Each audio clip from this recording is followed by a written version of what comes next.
Welcome to Quill Sword Blogcast. Dear Disney, Southeast Asia isn't racist. You are. In a surprise to no one with a pulse, Disney's race-swapping live-action clunker of a movie has sunk. The Little Mermaid, a purported remake of the great animated classic, has tanked at the box office. Golly, who'da thunk? I mean, besides every fan of the original and all the Disney observers that had been screaming into the void. But they're all just American conservatives who hate creepy computer animated fish. Disney, in its infinite lack of wisdom, knew that they didn't matter. After all, 1 billion Chinese were waiting for a dark-skinned Ariel to swim onto their screen. Well, maybe they're waiting for it to hit the streaming services? South Korea and China seem to finally agree on something. The movie stinks. Obviously means they're all racists. They just didn't like that the main character, a Danish mermaid, was black. No movie with a black lead could perform well in Southeast Asia. Well, that little lie lasted a week. Then Across the Spider-Verse hit theaters, domestic and foreign, and raked in the cash.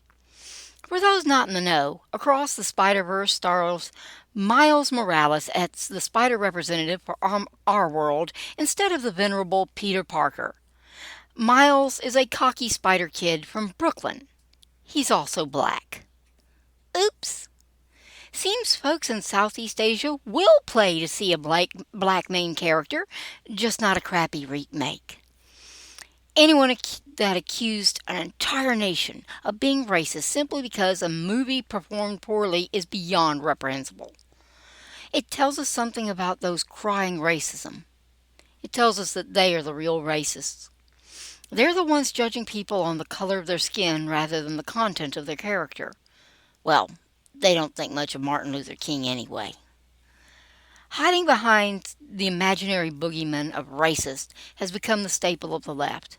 Unable to take criticism, they resort to name-calling and self-righteous pretense. They justify their own hatred and bigotry with a facade of social justice. But it's all a farce. And there isn't enough lipstick in the world to cover that pig now that it has been exposed. Having no character to speak of, they continue to squeal racism where there is none. Except for their own little black hearts, of course.